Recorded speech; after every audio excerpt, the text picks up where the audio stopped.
আরবি group D first shift হচ্ছে second shift. করাইছি করাইছি করাইছি করাইছি করাইছি করাইছি করাইছি করাইছি করাইছি এইটা রাখছিলাম। হ্যাঁ, এটা ইন্টারেস্টিং পয়েন্ট অঙ্ক ছিল, এটাকে রাখছিলাম না, এটাকে আবার এটাকে লাস্টই করাবো। দাঁড়াও, করাইছি করাইছি হ্যাঁ, সঞ্জয়ের বউ, ঠিক আছে করাই দিচ্ছি। 4টি ঘন্টা যথাক্রমে এত মিনিট অন্তর বাজে।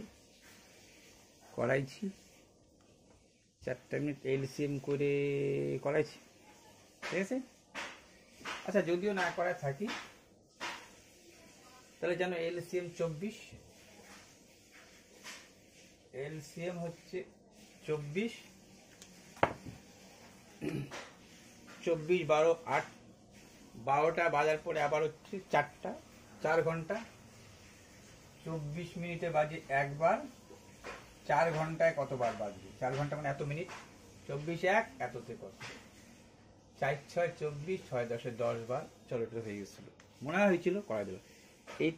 এটাও করাইছি, শুধু জাস্ট কি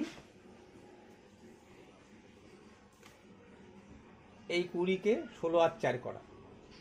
আর এটা কি বলছিলাম, এক্স স্কোয়ার প্লাস 4x কে লিখবো কি 2ab। এইটাকে বলেছিলাম তো, মনে আছে?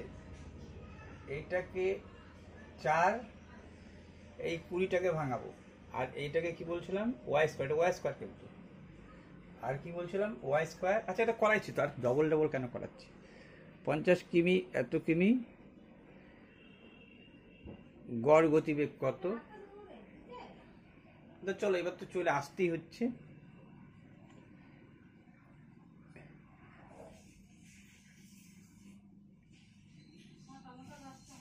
পিছন দিক থেকে করা, এটা করাছিলাম এইটা।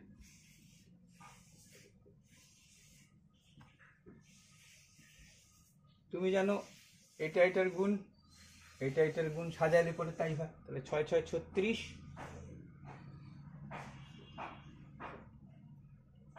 নিচে কত 1.6, শূন্য দিয়ে নিলা, উঠে গেল 6 6 36, 4 দিয়ে দাও, 4 নং 36, 4 4 16, ভাগ যাচ্ছে না, দশমিক দিয়ে শূন্য, 40 দুগুণ 80, দশমিকের জন্য শূন্য, কতবার যাচ্ছে 40 দুগুণ 80, 20 থাকতেছে, দশমিকের জন্য শূন্য।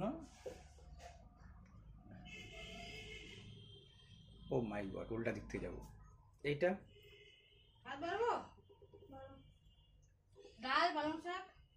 এটা কিন্তু এখানে এরকম উঠছে, অ্যাকচুয়ালি এটা এরকম 5x square minus 3x minus 2 equal 0। তাহলে এটা মিডিল টার্ম করলে কি হয়, 10কে ভাঙায় কি আনতে হবে 3, 5 দুগুণ 10, তার মানে বুঝে গেছিলা তুমি মাইনাস 5x প্লাস 2x, কেন 8 দিলেই তো মাইনাস 3 আসবে, মাইনাস 2 ইকুয়াল 0। এখান থেকে কি যেমন যাচ্ছে 5x কমন যাচ্ছে, এখানে পড়ে থাকছিল x মাইনাস 1, এখান থেকে প্লাস 2 x মাইনাস 1 সমান সমান 0। তাহলে কি হচ্ছে, সরি এখানে 1, হ্যাঁ, তাহলে হয় x মাইনাস 1 ইকুয়াল 0, নতুবা কি 5x প্লাস 2। তার মানে বুঝে গেছিল x এর মান 1, আর নতুবা x এর মান এই পাশে 2 এই পাশে 5, এটা মাইনাস ছিল, কারণ 2 যখন এই পাশে গেছিল মাইনাস বসছিল। তাহলে এই দুইটার মধ্যে একটা। এবার কি বলছে, তাহলে এইটা হয়ে গেল তোমার আলফা, আর এইটা হয়ে গেল বিটা। কেন বলছে আলফা গ্রেটার দেন 1 বড় এটার থেকে। তাহলে কি বলছিল, দেখো বলছিল alpha minus 2 beta, alpha minus 2 মানে বীজগণিতের খেল। বিটার মান কত 2, beta beta beta beta beta, এই যে বিটা, ঠিক আছে, -2/5। তাহলে মাইনাস প্লাস হয়ে যাচ্ছিল, বুঝে গেছিলাম। 1 + 4/5 মানে হচ্ছে 9/5।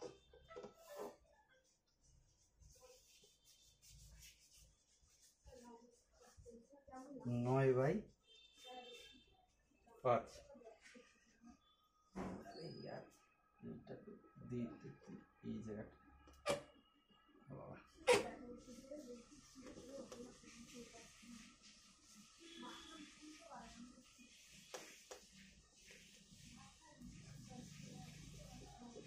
নয় বাই পাঁচ বলো কোথায়, এটা 9/5।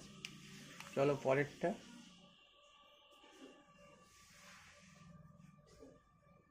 তুমি জানো এখান থেকে 20 যদি কমন নাও, সব বীজগণিতের খেল, বীজগণিতের খেল। tan স্কয়ার a, এখানে যদি 50 common now 1 + cot square a, শুধু 50, 20 কমন, 50 কমন, তাহলে 2/1 + tan স্কয়ার, কার সূত্র? 1 + tan square sec square, 1 + cot square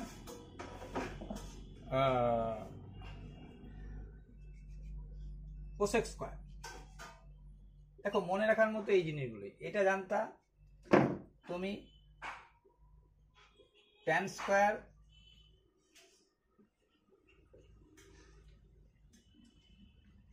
sec square - tan square = 1, sec square - tan square = 1। আর একটা জানতে হচ্ছে cosec স্কয়ার - cot স্কয়ার = 1। কি সি হিসেবে মনে রাখা।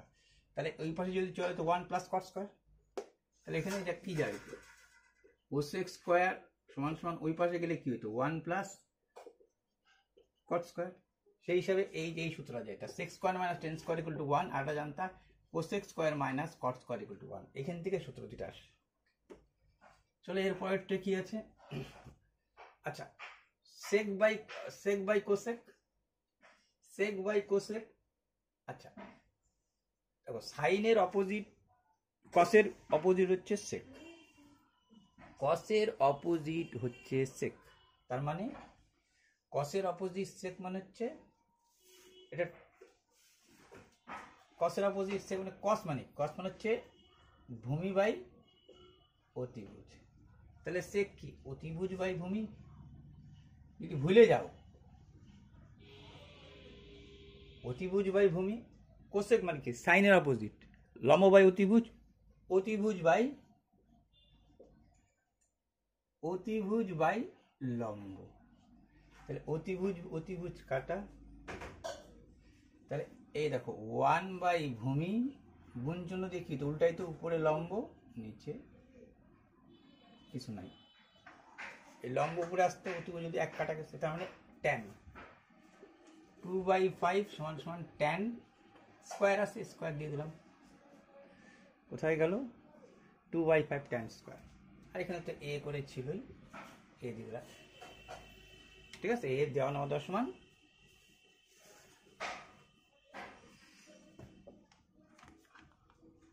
6 সেমি 8 সেমি 7 সেমি উচ্চতা বিশিষ্ট একটি ঘনকটির পৃষ্ঠ। এখানে কিন্তু ঘনকটির, এটা ইংরাজি ভাষা কি তুলছে ভুলে গেছি, কিন্তু এই ঘনক বলতে সম্পূর্ণ তলেরই ক্ষেত্রফল বলছে। এখানে একটু গন্ডগোল হতে পারে, ঘনকটির পৃষ্ঠতলের ক্ষেত্রফল। তা আমরা তো ভাবতেই পারি ঘনকটার পৃষ্ঠতলের ক্ষেত্রফল হচ্ছে ঘনক, ঘনকের পৃষ্ঠতলের ক্ষেত্রফল মাত্র এই 4-5টা মিটার মতো, কিন্তু না এটা লাগবে। হ্যাঁ, এইটা কি পড়ে, একে বলে প্র্যাকটিস। এটা হবে, এটা মুখোমুখি হবে। কেন মুখোমুখি হবে? পরিসীমা ইন্টু হাইট, পরিসীমা ইন্টু হাইট কার সূত্র? 500 তলের ক্ষেত্রফল, যেহেতু ঘন বলছে এটা। পরিসীমার সূত্র কি? পরিসীমার সূত্র হচ্ছে 2 গুণন দৈর্ঘ্য যোগ প্রস্থ। এর সূত্র কি তোমার 500 তলের ক্ষেত্রফল। পরিসীমা, পরিসীমা মানে কি দেখো, মুখে মুখে কেন হইতো, পরিসীমা ইন্টু হাইট, হাইট মানে কি 8, তার মানে কি 7 6 13, 13 2 26 × 8,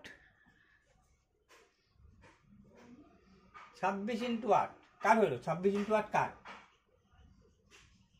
সম্পূর্ণ তলটা।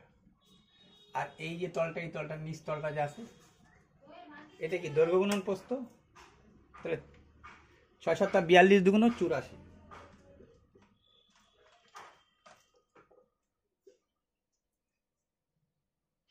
পরিসীমা 7 7 13 দুগুণ 26 ইন্টু 8, এই যে 6 7 42, 42 দুগুণ দুই পাশে আছে 84, তাহলে কত হলো দেখ, 6টা 48 8 8 দুগুণ 16, মানে এটা যদি জান সূত্রটা মুখস্থ থাকতো তাহলে মুখে মুখে হবে।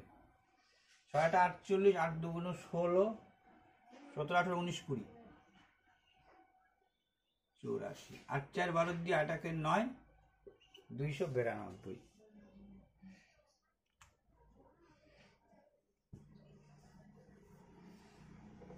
তারপরে কি বলছিল, একজন ব্যক্তি এত টাকা একটা শার্ট কিনেছেন, শার্ট কিনে না বিক্রি করছে 4% লোকসানে, তিনি 20% লাভে এত টাকা একটি সোয়েটার বিক্রি করেন, তার নেট লাভ বা ক্ষতি কত?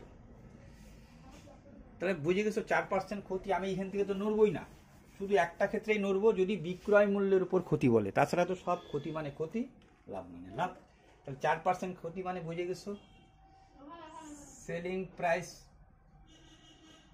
96, তো কস্ট প্রাইস 100, এটা দেখে লোকসান যেহেতু, তার মানে বুঝে গেছিলাম 96 টাকায় ক্ষতি হচ্ছে। তাহলে কেনা মূল্য কত? 96 যখন ক্রয় মূল্য 100, এইটা যখন বিক্রয় মূল্য সেলিং প্রাইস যখন এইটা, কস্ট প্রাইস তখন এইটা, সেলিং প্রাইস যখন এইটা, কস্ট প্রাইস তখন কত, এটা তো কস্ট প্রাইস লিখছিল, এইটার সাথে এটার মিল থাকে, তাহলে বুঝেই গেছিল এটা 1000 টাকা দিয়ে তোমার কিনছিল তুমি। পরেরটা আবার লাভ করতেছ, তিনি 20% লাভে 840 টাকা একটা সোয়েটার বিক্রি করেন, তাহলে লাভ কত? তুমি জানি গেছো এটা বলছে 120/100, এইটা কস্ট প্রাইস, এটা সেলিং প্রাইস, এবার লাভ, ঠিক আছে, সেলিং প্রাইস বেশি আছে। আচ্ছা, এই যে লাভ 120 কমায়, ক্ষতি হলে কম। এবার কি বলছে, 840 টাকা বিক্রি করছো, তার মানে বিক্রয় মূল্য এত, তো ক্রয় মূল্য এত, বিক্রয় মূল্য এত, তো ক্রয় মূল্য কত, ঠিক আছে। তাহলে কত হচ্ছে ক্রয় মূল্য? 1000 টাকা দিয়ে যে জিনিসটা কিনছিলাম, ঠিক আছে, সেটা কেনা মূল্য তোমার ক্ষতি, তোমাকে একটু শর্টকাট করাইতে পারতা, না না না, এখানে তোমাকে শর্ট করাতে বলে নাই, মোট লাভ ক্ষতি বলছে। তাহলে এইটা 100 টাকা দিয়ে কেনা মূল্য 100 টাকা, তিনি 20% 48 সোয়েটার বিক্রি করেন, একজন ব্যক্তি এত টাকার শার্ট বিক্রি করেছেন, 4% লোকসান, তিনি এত পার্সেন্ট লাভে এত পার্সেন্টে একটা সোয়েটার বিক্রি করছেন। আচ্ছা, বিক্রি কত লিখেছে, 12 দিয়ে 7 12 84, 12 দিয়ে 120, তো কস্ট প্রাইস 100, 840, তো কেনা দাম হচ্ছে 700, তাহলে কত হলো, এখানে হলো 700। তাহলে তোমাকে লাভ ক্ষতি চাইছিল, আর একটু শর্টকাট করতে পারতা, মাথায় মানে কাজ করলো না এখান থেকে। তাহলে কি তোমার তখন কত হয়েছিল, তখন ক্ষতি হয়েছিল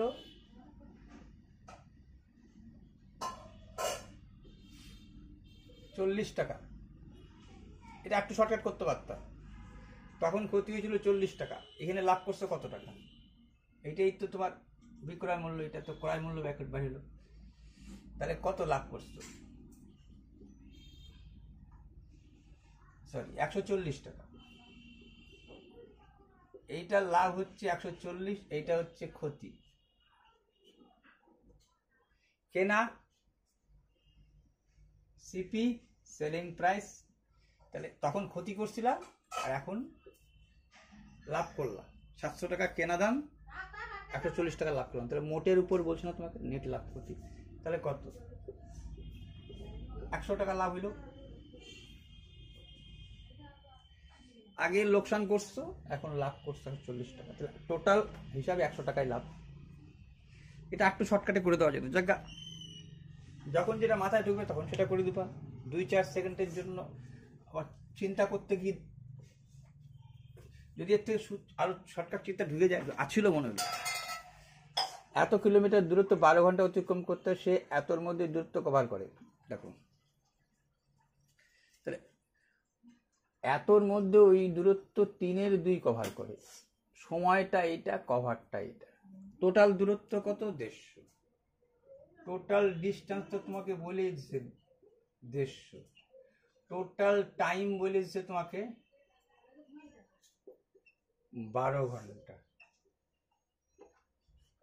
এটা 150 কিমি, এর দুটো দেওয়াই আছে, মানে টি মানে টোটাল ডিস্টেন্স, টি টোটাল টাইম, এই দুটো দেওয়াই আছে। দিয়ে বললো যদি সে সময়ের 8 ভাগের 5 ভাগ, তার মানে 8টাই হচ্ছে এখানে তোমার, সরি 12 সময়ের কথা, সময় সময়, ঠিক আছে? তাহলে কত সময় নিয়ে নিছো তুমি? 8 ভাগের 5 ভাগ, মানে তোমাকে বলছে তাহলে বাকি দূরত্ব। তাহলে যখনই তোমাকে বললাম টাইমটার 8 ভাগের 5 ভাগ চলে গেছে, বাকি তো কত থাকছে? 3 ভাগের 8 ভাগ,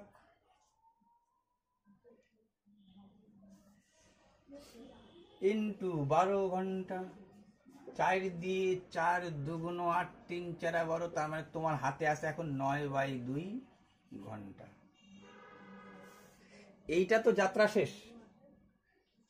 বলছে এই দেখো এতর মধ্যে ওই দূরত্বের আবার এই দূরত্বের আবার এই যে 150, যে এখানে কত বাদ দিবা? 2-এর 3, মানে 1 বিয়োগ 2-এর 3 মানে হচ্ছে 1-এর 3। এই 1-এর 3 ডিস্টেন্স তোমার হাতে আছে, এই ঘন্টার টাইমটা তোমার হাতে আছে। এই টাইমটার মধ্যে তুমি তাহলে যখন তুমি জানছিলা 5-এর 8, মানে আমার তো এত করারও দরকার নাই, মানে ভিতরের ব্যাপারটা যখন পড়ে জানে গেলাম, তখন আমি জানবো যে 150 কিলোমিটারের কত? 2-এর 3, তার মানে 1-এর 3, 50 কিমি। টাইম কত? 12 ঘন্টা। তার কত টাইম পাবো? 5-এর 8, মানে 1-এর 8, সরি 3-এর 8, 5 আর 3 8, 4 দিয়ে 4 দুগুণ 8, 3 4 12, 9-এর 2 ঘন্টা। এত কিমি এত ঘন্টায় যেতে তোমাকে হবে, তোমার হাতে এইটাই আছে, আর ওগুলো কভার করা শেষ। এই সময়ের মধ্যে এই সময় তোমার শেষ। এত কিলোমিটারের মধ্যে 2-এর 3, মানে আছে হাতে 1-এর 3, তার মানে এই ঘন্টা এটা যেতে হবে। এই তো বলছে বাকি সময়ে কভার করার জন্য তার গতি, তাহলে এই সময়ে যাইতে হইতো এত, এত ঘন্টায় যাইতে হইতো এত, এই দুইটা ভুলে যাও, এত ঘন্টায় এত, 1 ঘন্টায় কত, তার মানে এই দুইটা উপরে চলে যাইত। এত ঘন্টায় এত, 1 ঘন্টায় কত, যদি তোমার যদি দুইটার নিচে না থাকতো তাহলে কি লিখতাম? 9 ঘন্টায় 50 কিমি, 1 ঘন্টায় কত কিমি। তো এই দুইটা বসলো নিচে আছে বলে এই দুইটা বসলো এখানে। তাহলে বুঝে গেছো 100-কে 9 দিয়ে ভাগ দিব, 9 অক্ষে 9, 9 অক্ষে 9। আচ্ছা উত্তরের দিকে তাকাবো, আচ্ছা দশমিক দিয়ে আছে, তাহলে সেটা দশমিক দিয়ে একটা 0 দাও, 9 অক্ষে 9, এরকম বারবার চলে আসবে 11.1। সোজা সাপটা ছিল কিন্তু।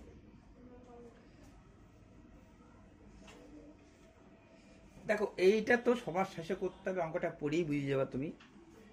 মোট 2018 সালের মোট ব্যয়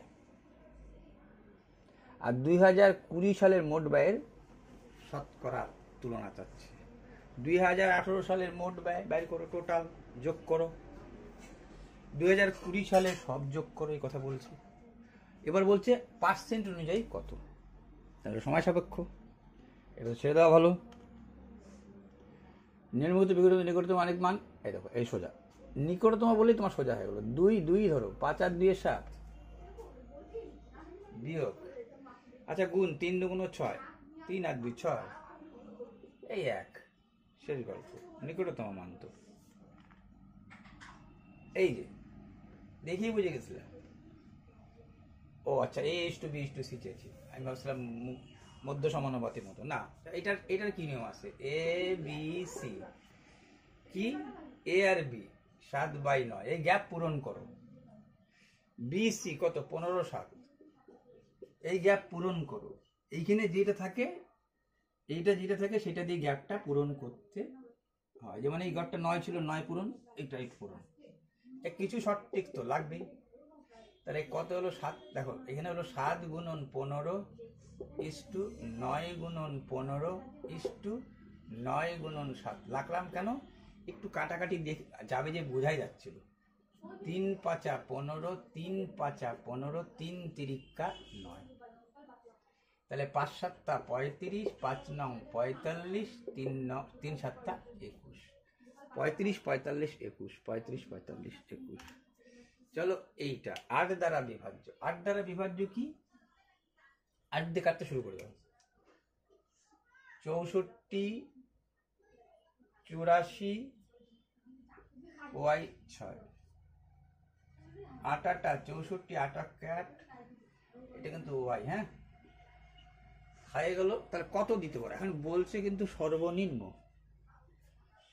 তাহলে দেখো সর্বনিম্ন মানে আমি 4, এখানে কোনো সংখ্যা বলবে, তাহলে তুমি চিন্তা করো আমি 8 দিয়ে যখন ভাগ দিব, তাহলে আমার ডাইন পাশের তো একটা 6 আসতে হবে, তার মানে 8 2 6 এই হিসেবে তো মিলতেই হবে, যেহেতু ভাগের ব্যাপার আছে। তার মানে এখানে যদি একটা 0 দিতাম হইতো না, কিন্তু যদি 1 দিতাম, 5 8 40, 8 2 16, তার মানে 1 হলেই হয়ে যাচ্ছে, ওয়াইয়ের মান 1 দিলে। কিন্তু যদি বলতো বৃহত্তম কত, সর্বনিম্ন তো এটা হয়ে গেল, যদি বলে বৃহত্তম কত, তখন কি করতাম আমি? তখন তো বেশি দিয়ে চিন্তা করতাম। তাহলে 6 কিসে আসতো, 8 8 64, না 7 8 56 কি আসতো, আমার এখানে 7 বাদ দিতাম, যে আমার লাস্ট একটা 7 বার আসবে। খেয়াল ঠিক আছে, লাস্ট একটা